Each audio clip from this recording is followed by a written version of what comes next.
हर हर महादेव। शिव महापुराण कथा अध्याय 7वां।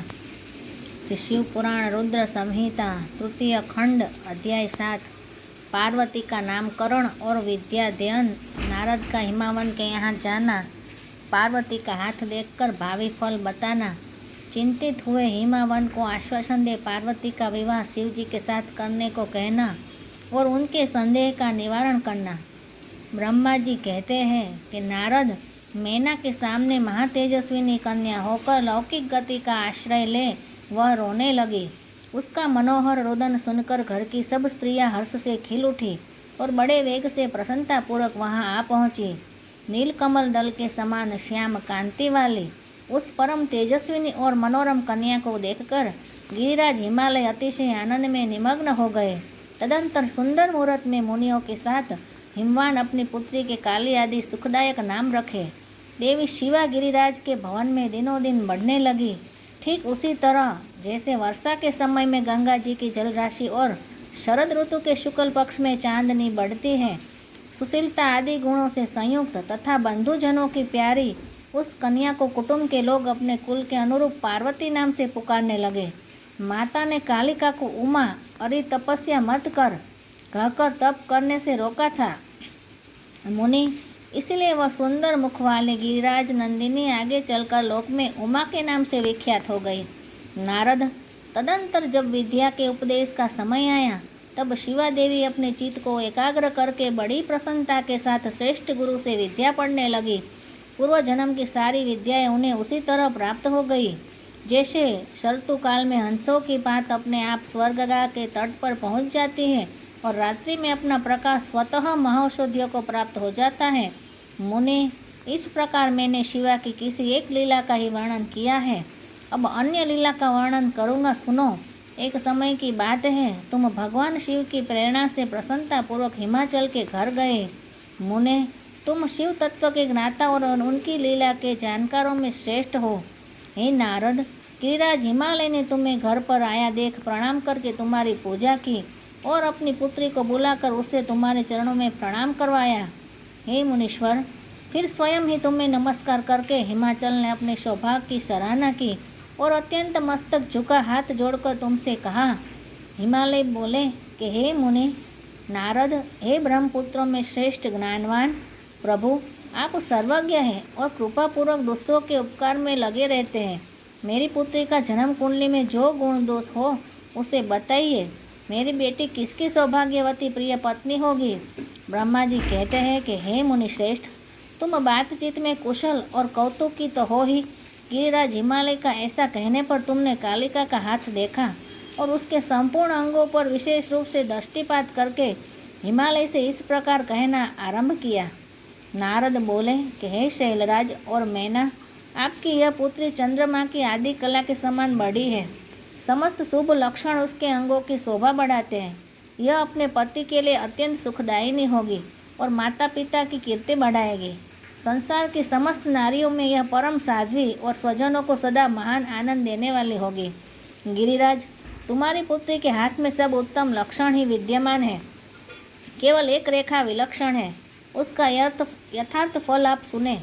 इसे ऐसा पति प्राप्त होगा जो योगी, नंग धड़क रहने वाला, निर्गुण और निष्काम होगा। उसके न माँ होगे न बाप होगे। उसे मान सम्मान का भी कोई ख्याल नहीं रहेगा और वह सदा अमंगल वेश धारण करेगा। ब्रह्मा जी कहते हैं कि नारद, तुम्हारी इस बात को सुन और सत्य मानकर मैना तथा हिमाचल दोनों पति पत्नी बहुत दुखित हुए, परंतु जगदम्बा शिवा तुम्हारे ऐसे वचन को सुनकर और लक्षणों द्वारा उस भावी पति को शिव मानकर मन ही मन हर्ष से खिल उठी। नारद जी की बात कभी झूठ नहीं हो सकती। यह सोचकर शिवा भगवान शिव के युगल चरणों में संपूर्ण हृदय से अत्यंत स्नेह करने लगी। हे नारद, इस समय मन ही मन दुखी हो हिमवा ने तुमसे कहा कि हे मुनि, उस रेखा को फल सुनकर मुझे बड़ा दुख हुआ है। मैं अपनी पुत्री को उससे बचाने के लिए क्या उपाय करूं? हे मुने, तुम मुझे कौतुक करने वाले और वार्तालाप विशारद से हिमावन की बात सुनकर अपने मंगलकारी वचनों द्वारा उनका हर्ष बढ़ाते हुए तुमने इस प्रकार कहा। नारद बोले, गिरिराज, तुम स्नेहपूर्वक सुनो। मेरी बात सच्ची है, वह झूठ नहीं होगी। हाथ की रेखा ब्रह्मा जी की लिपि है। निश्चय ही वह मिथ्या नहीं हो सकती। अतः शैल प्रवर इस कन्या को वैसा ही पति मिलेगा, इसमें संशय नहीं है। परंतु इस रेखा के फल से बचने के लिए एक उपाय भी है, उसे प्रेम पूर्वक सुनो। उसे करने से तुम्हें सुख मिलेगा। मैंने जैसे वर को निरूपण किया है वैसे ही भगवान शंकर हैं। वे सर्वसमर्थ हैं और लीला के लिए अनेक रूप धारण करते हैं। ओम नमः शिवाय उनमें समस्त कुलक्षण सद्गुणों के समान हो जाएंगे। समर्थ पुरुष में कोई दोष भी हो तो वह उसे दुख नहीं देता। असमर्थ के लिए ही वही दुखदायक होता है। इस विषय में सूर्य, अग्नि और गंगा का दृष्टांत सामने रखना चाहिए। इसीलिए तुम विवेकपूर्वक अपनी कन्या शिवा को भगवान शिव के हाथ में सौंप दो। भगवान शिव सबके ईश्वर, सेव्य, निर्विकार, सामर्थ्यशाली और अविनाशी हैं।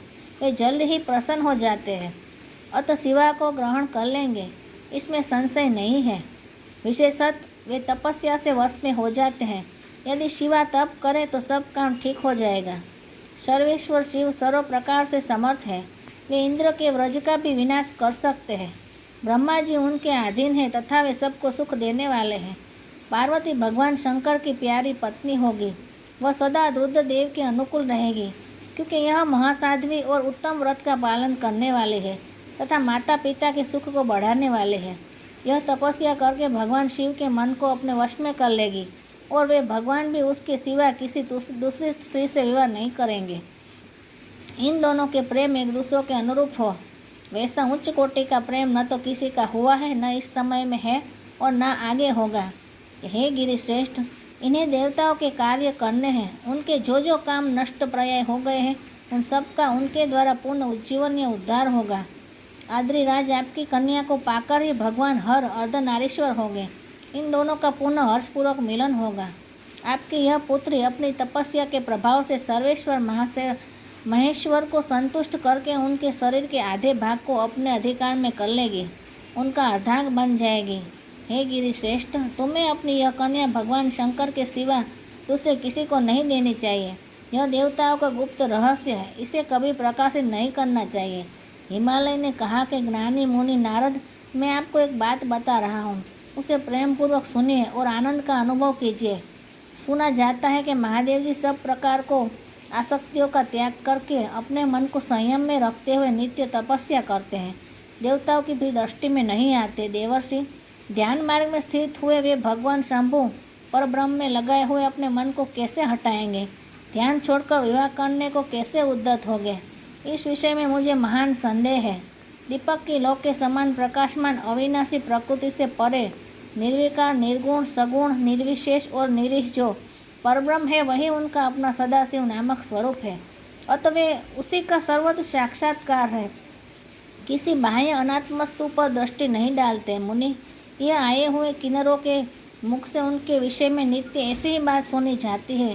क्या वह बात मिथ्या ही है? विशेषतः यह बात भी सुनने में आती है कि भगवान हर ने पूर्व काल में सती के समक्ष एक प्रतिज्ञा की थी। उन्होंने कहा था कि दक्ष कुमारी प्यारी सती, मैं तुम्हारे सिवा दूसरी किसी भी स्त्री का अपनी पत्नी बनाने के लिए न वरण करूँगा न ग्रहण। यह मैं तुमसे सत्य कहता हूँ। इस प्रकार सती के साथ उन्हें पहले ही प्रतिज्ञा कर ली है। अब सती के मर जाने पर वे दूसरी किसी को स्त्री कैसे ग्रहण करेंगे? यह सुनकर तुम नारद ने कहा, महामते गिरिराज, इस विषय में तुम्हें चिंता नहीं करनी चाहिए। तुम्हारी यह पुत्री काली ही पूर्व काल में दक्ष कन्या सती हुई थी। इस समय में उसी का सदा सर्व मंगलदायी सती नाम था। वे सती दक्ष कन्या होकर रुद्र की प्यारी बनी हुई थी। उन्होंने पिता के यज्ञ में अनादर पाकर तथा भगवान शंकर का अपमान हुआ देख क्रोधपूर्वक अपने शरीर को त्याग दिया था। वे ही सती फिर तुम्हारे घर में उत्पन्न हुई है। तुम्हारी पुत्री साक्षात जगदम्बा शिवा है। यह पार्वती भगवान हर की पली होगी, इसमें संशय नहीं है। नारद, ये सब बातें तुमने हिमावन को विस्तार पूर्वक बताई। पार्वती का यह पूर्ण रूप और चरित्र प्रीति को बढ़ाने वाला है। काली के इस संपूर्ण पूर्व वृत्तांत को सुनकर हिमवान अपनी पत्नी और पुत्र के साथ तत्काल संदेह रहित हो गए। इसी तरह तुम्हारे मुख से अपनी उस पूर्व कथा को सुनकर काली ने लज्जा के मारे मस्तक झुका दिया और उसके मुख पर मंद मुस्कान की प्रभा फैल गई। गिरिराज, हिमालय पार्वती के इस चरित्र को सुनकर उसके माथे पर हाथ फेरने लगे और मस्तक मूंदकर उसे अपने आसन के पास ही बिठा लिया। हे नारद, इसके पश्चात तुम उसी क्षण प्रसन्नतापूर्वक स्वर्गलोक को चले गए और गिरिराज हिमवान भी मन ही मन आनंद से युक्त अपने सर्व संपत्तिशाली मनोहर भ्रमण में प्रविष्ट हो गए। अध्याय 7वां संपूर्ण। हर हर महादेव।